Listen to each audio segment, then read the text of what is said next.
Ahora es pertinente comenzar.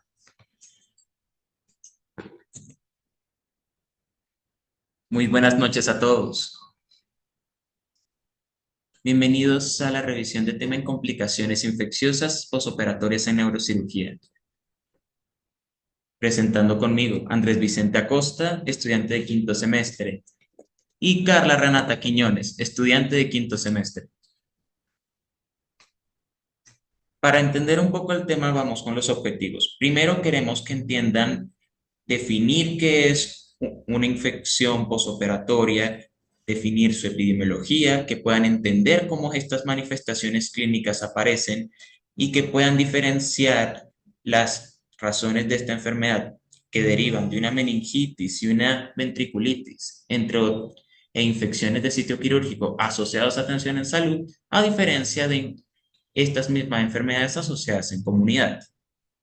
Explicar el papel de las infecciones, el método de colonización de dispositivos como la formación de biopelículas e interpretar el manejo y diagnóstico, incluyendo biomarcadores, profilaxis y tratamiento antibiótico.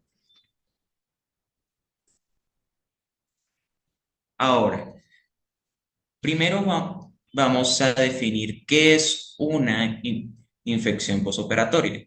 Y como lo dice el nombre, es un proceso que ocurre gracias a una infección bacteriana ocurrida en un sitio posoperatorio o estructuras relacionadas a este. En neurocirugía tenemos ejemplos de cráneo, columna, meninges, espacios virtuales como los espacios sub, como el espacio subdural o el mismo tejido cerebral. Otra de las características es como es postoperatorio, suele tener una aparición de 30 a 90 días, dependiendo del tipo de intervención, gracias a que tiene que pasar todo el proceso de colonización y la manifestación de síntomas antes de que vuelvan a ser reingresados. Como ejemplo, estábamos mencionando una tomografía axial computerizada donde podíamos ver un flap infectado, una hipodensidad que podíamos ver en el lateral parietal, afectando a núcleos de la base, si lo pueden ver todos. Ahora, continuando un poco con la epidemiología, tenemos que las infecciones de sitio quirúrgico no son muy frecuentes, generalmente suelen rondar un porcentaje de unas 100.000, pueden tener de un 2 a un, de un 2.2 a un 5.2 de aparición.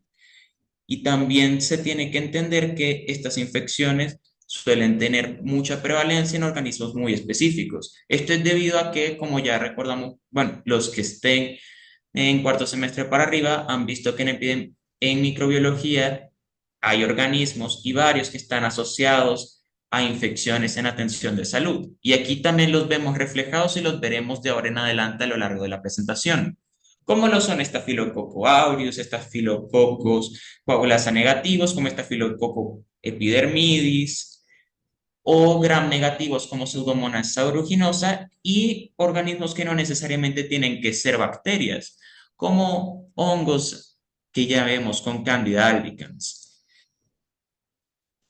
Ahora tratando con infecciones de sitio quirúrgico en órgano-espacio, siempre están asociadas a una craniotomía o craniectomía que afectan a estos órganos, ya que pasamos de la piel y pasamos de las capas protectoras que son hueso y meninges al parénquima cerebral. Y esto crea una vía de apertura perfecta para una infección. Ahora, definiendo un poco más estas infecciones de órgano-espacio, tenemos a la meningitis. Ya se había hablado de esto en temas anteriores. Podíamos ver que era una infección del espacio de las meninges. Sin embargo, las meningitis asociadas con la atención de salud se diferencian de las meningitis obtenidas en la comunidad gracias a los criterios de Infectious Disease Society of America, o se puede abreviar como ITSA, a la que se pueden tener características específicas. Entre estas tenemos la entrada directa, inoculación mecánica y lo más importante que se suele ver, el agente causal es diferente. Ahora, Caso similar pasa con las ventriculitis. Estábamos viendo que igual, después de tratado en el tema pasado, una ventriculitis se define como una infección en el espacio de los ventrículos del cerebro, afectando todo el espacio donde puede pasar el líquido cefalorraquídeo. Y esta misma institución, Infectious Disease of Society of America, define estas infecciones derivadas de intervenciones que afectan directamente este espacio, como derivaciones ventriculares externas o derivaciones ventriculares, o afectando directamente los espacios específicos, entre otras complicaciones como una fuga del líquido. Ahora, entrando un poco más con los agentes causales, ya les habíamos hablado de que parte de estos son organismos que ya vemos y nos han hablado bastantes veces que están asociados con infecciones en atención de salud. Primeramente teníamos Staphylococcus epidermidis, bastante conocido por su mecanismo de colonización de dispositivos. Luego teníamos Staphylococcus aureus, caracterizado no solo por la capacidad de tener varios mecanismos de resistencia, sino que también ha colonizado muchos ambientes intrahospitalarios. Y también tenemos muchos ejemplos de bacterias gram negativas intrahospitalarias, pero una de las que más podemos encontrar y frecuentar son las pseudomonas. En este caso, vamos prosiguiendo con algunas de las sospechas clínicas. Debido a que son infecciones, el proceso de sospecha, después de notar que están asociados a los mecanismos de intervención, vemos los signos clínicos. En este caso podemos ver fiebre, cefalea progresiva, alteración del estado de conciencia y rigidez nucal, ya que como estas infecciones, ya sea superficial, ya sea ya ahora quitando de lado lo superficial, sino pasando a lo profundo, me afectan directamente el espacio y volumen que tengo en mi cerebro, porque estamos iniciando un proceso inflamatorio. Esto puede desencadenar signos meningios, a su vez que alteraciones del estado de conciencia, como confusión o letargo. Y ahora, para entender un poco más cómo funcionan los mecanismos de colonización, vamos con la formación de biopelículas. Las biopelículas son unos mecanismos característicos que tenemos para organismos infecciosos como Staphylococcus epidermidis. E iniciando, primero tienen que adherirse. Utilizan proteínas de adhesión de la categoría de adhesinas para sellar una unión. Después de esto, tienen que proliferar para poder hacer microcolonias. Donde viene la parte más importante, que es en la formación de matriz, es la formación de matriz, donde se secretan exopolisacáridos como alquinina como alquina o celulosa, que lo que van a hacer es crear una estructura sólida a la que va a hacer resistencia al sistema inmune y a poder quitarse de la superficie. Posterior a esto, esta sustancia que secretan se remoldea para crear canales y estos canales crean una comunicación que me permite hacer una colonia estable pese a que hay una matriz tan densa. Y por último, y lo más peligroso, es que después de madura, esta matriz tiene la capacidad de fragmentarse o de expandirse. Y esto me permite que esta colonia pueda llegar a diseminarse a otras superficies donde sea expuesta. Debido a fallas de control en el ambiente hospitalario, es bastante común encontrarse que dispositivos que no hayan sido verificados pueden llegar a tener parte de estas biopelículas. Y en caso de no haber sido regulado, podemos estar introduciendo nuevos agentes infecciosos en el paciente. Y aquí tenemos un pequeño diagrama que me muestra la adherencia inicial y la producción de matriz, que al final termina en defensas del sistema inmune bloqueadas. Ahora, en factores de riesgo postoperatorios tenemos que categorizarlos en tres. Vamos con los factores dependientes del paciente, con comorbilidades, ya sea cirrosis, diabetes u obesidad o inmunosupresión, que va a comprometer someter todo el proceso de inflamación que realizarían en un proceso infeccioso, ya sea con quimioterapia o corticosteroides o utilizando anticuerpos monoclonales. Ya entrando con factores dependientes de la cirugía, entramos con una reintervención o cirugía de urgencia, una colocación del cuerpo extraño o una duración extendida de la cirugía. Esto se explica primero. Tratar de una cirugía más extendida aumenta la posibilidad del error humano. Es más sencillo de que alguien pueda cometer un descuido mientras más se extienda. Y las reintervenciones solo permiten más exposición al ambiente intrahospitalario. Mientras más nos expongamos a este ambiente y más se exponga el paciente, se aumenta el riesgo de que llegue a tener una infección postoperatoria. Y los factores dependientes del dispositivo, ya sea un drenaje ventricular externo, una fuga de líquidos cefalorraquídeo, un recambio de catéter o tomas frecuentes de líquido cefalorraquídeo. Entramos más a la misma materia, estamos exponiendo más a nuestro paciente a más tomas que se repiten consecutivamente y damos más a la posibilidad de que el evento donde se colonice por el organismo ocurra. También para aclarar, parte de este riesgo que se ha visto es que los estudios nos han mostrado que los factores de riesgo no se agregan de forma lineal, sino que si acumulas más de uno, estos van a dispararse, aumentando mucho más la posibilidad de que desarrolles una infección en sitio quirúrgico.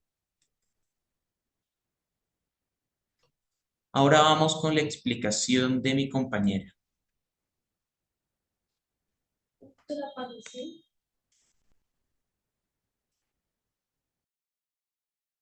Sí, claro.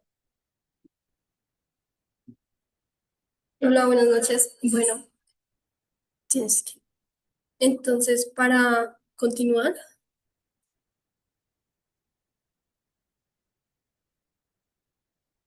creo que ya lo pasaste, sí.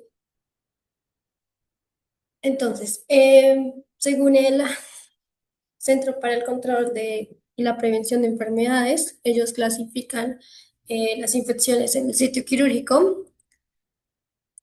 Sí, perdón por eso. Ellos clasifican las infecciones en el sitio quirúrgico en tres, en el anterior, en tres, que es dependiendo de los niveles que tienen. Entonces, primero está el nivel superficial, que es como el que podemos ver en la imagen, que compromete todo lo que es la epidermis y la dermis. Luego tenemos un compromiso profundo, que es ya, en el caso, nos comprometería la fascia y la galia. Y un compromiso de órgano y espacio.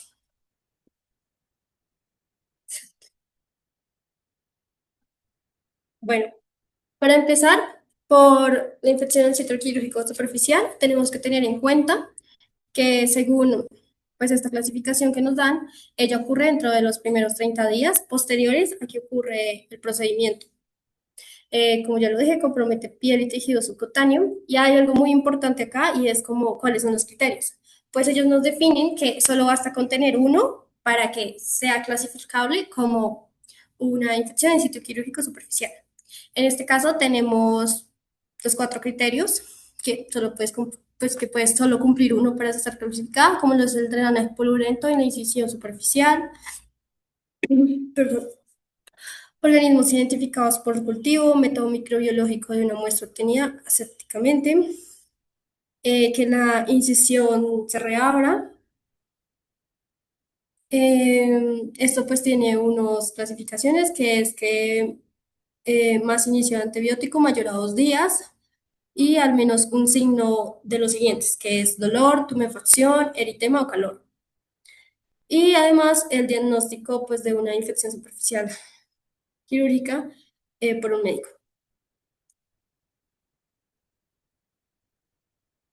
Ahora, para clasificarlo como una infección de circuito quirúrgico profundo, tenemos que tener en cuenta que esta ocurre entre los 30 y los 90 días posteriores. En el caso de una creatinotomía, esta ya es más específica y tiene que ser a los 90 días. Estos pues ya nos comprometen lo que sería la fascia músculo y en el cráneo nos compromete la gléa y el músculo temporal.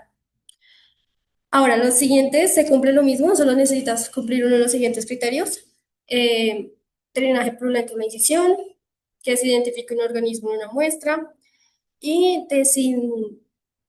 desinencia espontánea o apertura deliberada, más fiebre mayor a 88 grados, o dolor no localizado nuevo, progresivo. Y para esto ya necesitamos como, o sea, una evidencia, ya sea una imagen o ya sea por medio de un examen cultivo que nos confirme. Ahora, perdón. Ahora, para infección de sitio quirúrgico órgano espacio, que es el espacio intracraneal, en este caso infección intracraneal, también ya tenemos que comprometer tejidos pues mucho más profundos, ya lo que es la fascia y el músculo. En esto tenemos que tener en cuenta que tiene una vigilancia de 90 días. Ahora, esto es muy importante porque tenemos que tener dos cosas. La primera es evidencia de infección y la segunda es criterio específico del sitio. El criterio específico del sitio tiene que ver con lo que tengamos, sea una meningitis o una ventriculitis, por ejemplo. Y tenemos que tener la evidencia de la infección y cómo se da este, pues porque tenemos drenaje purulento o porque tenemos un organismo aislado en un cultivo o porque tenemos un acceso o una evidencia en imagen. Y esto ya teniendo estas dos, ahora sí tenemos que tener las dos, se podría clasificar.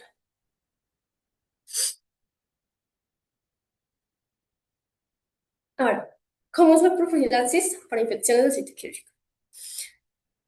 Bueno, hay diversos estudios de y lo que más se usa en este caso es la vancomicina en polvo. A mí me encanta esta imagen de la derecha porque es justamente cómo se usa en la práctica clínica y por qué vancomicina. Es muy importante por lo que ya sabemos que hay pues, muchos microorganismos que son altamente resistentes y por suerte tenemos la vancomicina, pues que nos ayuda mucho a lo que es en el caso del estafilococcus aureus resistente a meticilina. Eh, Aparte de eso, podemos usar dosis mucho más altas por encima de lo que sería la concentración mínima inhibitoria y tiene una absorción sistémica mínima. Ahora, con respecto a los estudios que nosotros revisamos, tenemos, en este caso, este es un estudio tricéntrico lateralizado, en donde lo que hicieron fue que evaluaron craneotomía sin cirugía espinal no instrumentada. Y en esta, al final de todo lo que encontraron fue que, pues, que no había una mayor diferencia entre lo que se dice el uso de vancomicina tópica y la reducción de lo que son las complicaciones por infecciones en el sitio quirúrgico.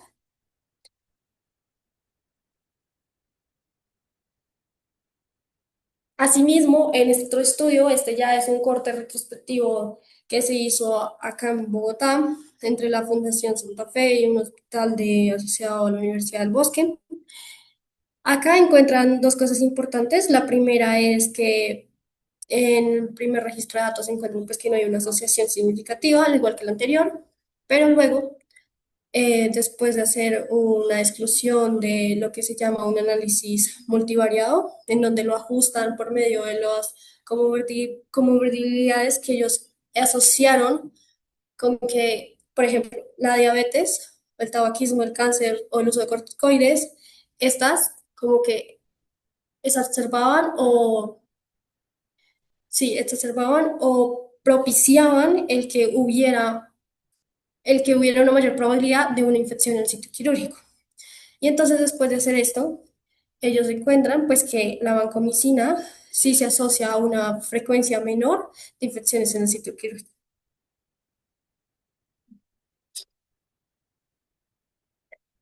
Ahora, ¿cómo diferenciamos entre lo que sería una infección superficial y una profunda intracranial?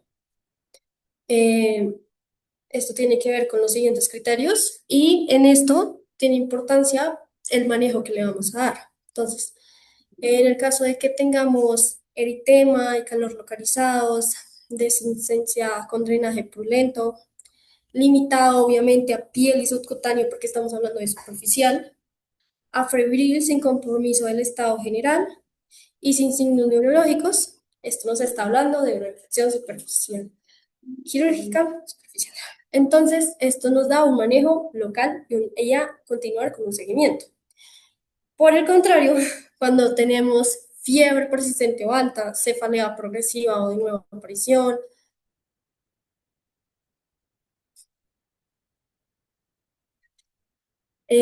colección fluctuante bajo el colgajo óseo, déficit neurológico focal, alteración del estado de conciencia o meningismo, estamos hablando de una infección eh, profunda intracranial.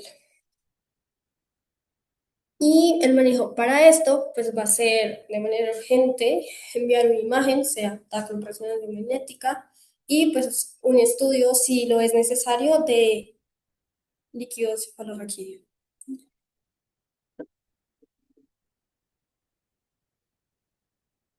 Entonces,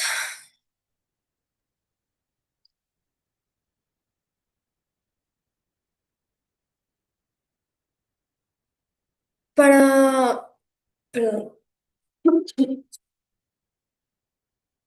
nosotros tenemos un, bueno, nosotros no, la Sociedad Americana tiene un algoritmo para el diagnóstico ante la sospecha de una infección en el sitio quirúrgico posterior a craniotomía. Entonces, en esta, este es un mapita como de esos de flujo, en donde lo primero que tienes que ver es si el paciente tiene fiebre, dolor, eritema, pues con posterior, obviamente, a la craniotomía. Signos limitados a piel o subcutáneos, a febril, sin síntomas neurológicos. En, en el caso de que los tengas, se lleva un manejo local, un un antibiótico dirigido y seguimiento estrecho. En caso de que no presente fiebre alta, cefalea progresiva, colección profunda, focalizada, alteración de conciencia, como ya lo habíamos hablado anterior, pues estos son signos de alerta y por tanto tenemos que enviar con urgencia una, o sea, un TAC, una resonancia magnética cerebral contrastada. Más hemocultivos, más valoración de punción lumbar o cultivo de material intraoperatorio. La punción lumbar, pues tiene que verse si es como, si viene el caso. Em, y también hacer una antibiótico-terapia sistémica dirigida, dependiendo pues de la reintervención quirúrgica. Si lo amerita un drenaje, retiro de colgajo óseo, si hay osteomielitis.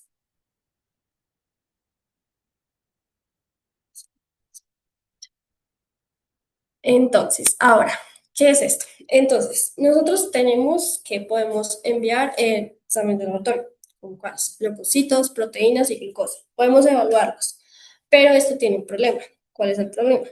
Pues que nosotros, cuando los evaluamos, no encontramos una mayor distinguibilidad entre lo que es los cambios postquirúrgicos esperables, pues por la fisiología de que se presenta en el cuerpo pues después de una cirugía y un patrón infeccioso normal. ¿Por qué es esto? Porque tenemos los mismos hallazgos, o sea, en ambos tenemos una pleocitosis, en ambos tenemos una proteinorragia, tenemos hipoglucorraquia, que es leve en este caso, pero ambos se presentan tanto en infección del sistema nervioso central como secundarios a una cirugía, sangre y material extraño.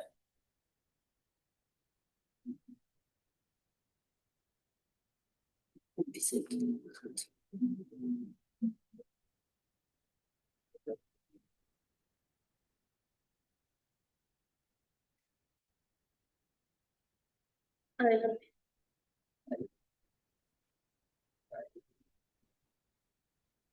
Entonces, ahora, ¿qué nos dice la sociedad americana? Como ya lo mencionaba anteriormente, entonces las exámenes de líquido cefalorraquídeo pueden ser engañosas, por lo que em, pueden haber igualmente alteraciones en leucocitos, en la glucosa y las proteínas, alteraciones con cuales pues que el recuento eh, salga más grande, salga menor. Y esto pues exactamente no nos confirma una infección. Que los valores estén normales tampoco nos excluye que haya la infección, porque podemos tener valores normales y tener infección. Que el cultivo de gran no salga negativo tampoco nos descarta una infección. Y ahora, más adelante, pues les voy a comentar como de lo que hoy en día se recomienda porque es más específico.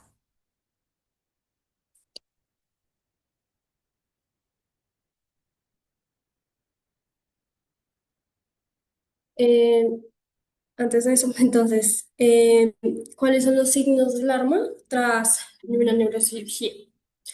Entonces, en este tenemos que tener dos cosas importantes y es la fiebre y la evaluación del líquido cefalorraquídeo. ¿Qué vamos a tener en cuenta que en la fiebre? Pues que si tenemos una fiebre mayor o igual a 40 grados, esto nos puede estar sugiriendo a una meningitis infecciosa. Y si este aumento de la temperatura se mantiene por una semana, acá estamos hablando de unos 38 grados, la fiebre prolongada es más positiva de infección. En cuanto a la evaluación de los leucocitos, tenemos que tener en cuenta de que si hay un recuento de más de 7.500, pues estamos ante una mayor probabilidad de que sea una infección real. Y la glucosa, pues en este caso de que esté menor a 10 miligramos por decilitro, también nos indica pues que hay una mayor probabilidad de infección real. Ahora, ¿cuáles son nuestros signos de alerta? Que el paciente presente una cefalea nueva, que haya fiebre sin otra fuente clara, signos de irritación meningia, que el paciente sufra convulsiones y que haya un deterioro del estado mental. Ante este caso, ahora sí, nos vamos a estudios de microbiológicos y biomarcadores, como lo es el lactato y la procalcitonina. Ahora sí, les voy a hablar del lactato. Listo. Entonces, como ya habíamos hablado anteriormente, se manda lo que es leucocitos, glucosa, proteínas. Pero hay una cosa entre la glucosa y el lactato. Entonces, para empezar, eh, ¿cómo es que funcionan? ¿Cómo es que es como el mecanismo de ambos? La diferencia principal es que la glucosa requiere de un transportador activo, que en este es el caso, es el GLUT1, y en cambio el lactato simplemente él no necesita un transporte activo, él se mueve por difusión libre. Entonces, por tanto, el lactato esto lo hace mucho más estable, en cambio a la glucosa por depender de un transporte activo, pues es menos estable. Eh, ¿Cómo definimos que es más o menos estable? Esto lo definimos por el rendimiento metabólico anaerobio. Entonces ya sabemos que el lactato es el producto del metabolismo anaerobio de leucocitos, bacterias y tejido cerebral durante la infección. Y por esto es que es un marcador metabólico más estable y más confiable.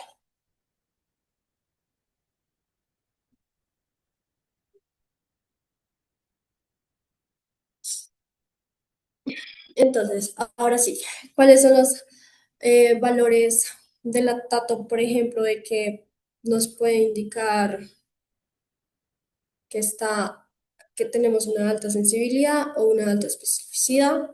Son mayores a 4 eh, milimoles, creo, por litro. Y también tenemos pues los otros valores que tenemos entre proteínas, glucosa y leucocitos.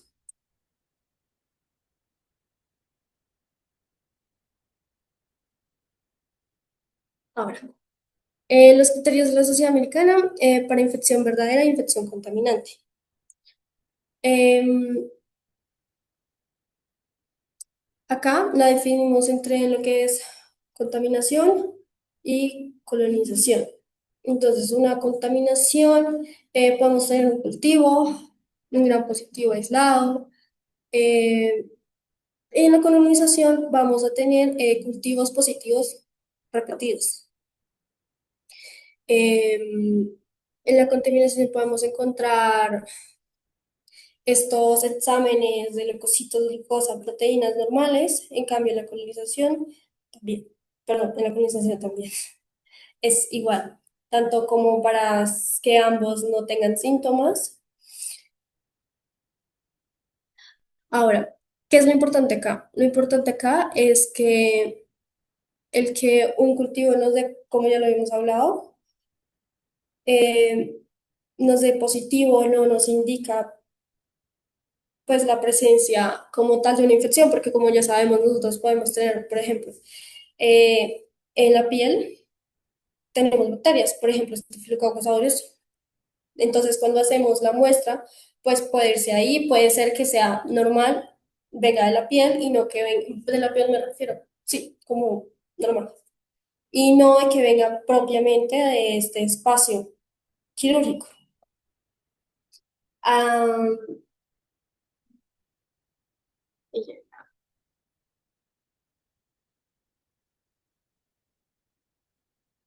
ok, acá es para cuando tenemos el caso de dispositivos y entonces lo que nosotros cuando sospechamos que la infección puede estar pues por el dispositivo, lo primero que hay que hacer pues es retirarlo y ya lo segundo sería realizar un cultivo. Eh, en el caso pues de que tengamos el cultivo, la Sociedad Americana lo que recomienda es que este se mantenga durante al menos 10 días para tratar microorganismos por crecimiento lento, como lo es el Cultivotherium agnes. Entonces, esto se define entre cuando tienes el cultivo negativo, pero tienes la sospecha clínica, ¿qué, qué haces? Pues si no la tienes, pues entonces ahí termina, pero si sí, entonces debemos ir a cultivo mayor a mayor a 10 días. ¿Por qué? Porque tenemos esta bacteria llamada Cultibacterium agnes que se demora en crecer. Mm, El caso, tienes que recargarlo. Ok, ¿en serio? Ya está puesto.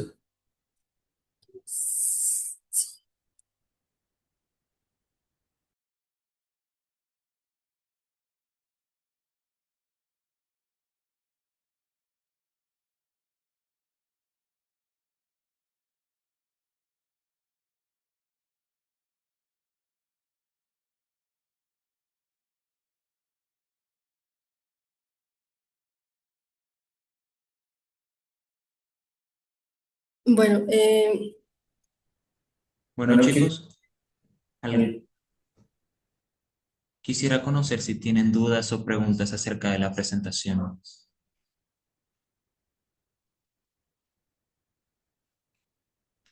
Mecanismos de acción o tratamiento profilaxis. Estoy escuchando.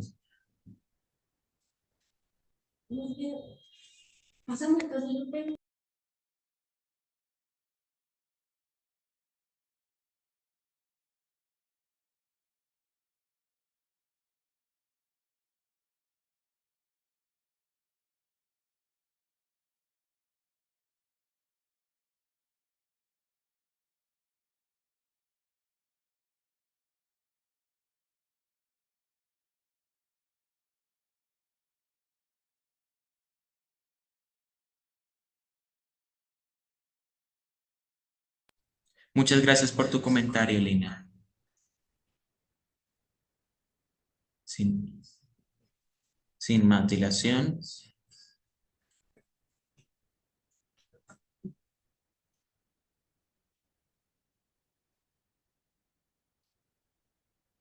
Ronnie, sí, claro, yo te puedo atender acá. Justamente, si podemos,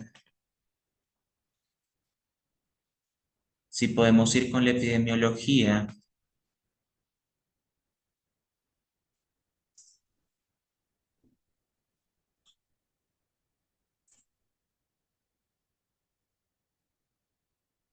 me gustaría saber infecciones hospitalarias, principalmente de heridas hospitalarias, en neurocirugías en el postoperatorio. Si te refieres a en traumas craneoencefálicos que requieren intervención para reconstrucción, pues ese es un caso especial debido a que las heridas que uno, si llega a ver una herida lo suficientemente grande como para poder romper las barreras superficiales y profundas que tenemos en el cráneo, entonces la colonización no se va a causar por organismos que encontramos en el ambiente hospitalario, sino que encontramos en el ambiente. Luego, si vamos con el postoperatorio, eventualmente también podríamos encontrar un organismo que haya sido adquirido dentro de la atención en salud y puede llegar a ocurrir una infección con coinfección. Esto es un caso extremadamente raro porque, como ves acá, la epidemiología nos muestra que ya de por sí las infecciones postoperatorias suelen ser de muy baja prevalencia. Entonces, si vamos a encontrar algo entonces sigue siendo algo inusual para encontrar en general. Solo que en caso de que suceda, podemos encontrar infecciones con bacterias asociadas a infecciones en la salud y bacterias asociadas al entorno en donde ocurrió el accidente. ¿Esa era la respuesta de tu pregunta o la entendí mal? Te estoy escuchando, no te preocupes. Muchas gracias. Está muy bien explicada. Muchas gracias. Me quedó más claro. Te agradezco mucho y felicidades.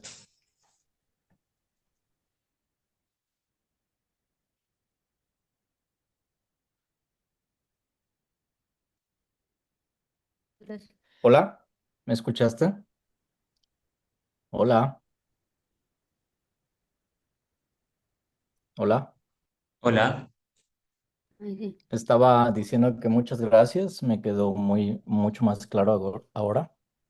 Te agradezco mucho y muy buena presentación. No hay Felicidades. problema. Gracias a ustedes por prestar atención. Si me permites, es momento de que iniciemos con el Kahoot para probar conocimientos.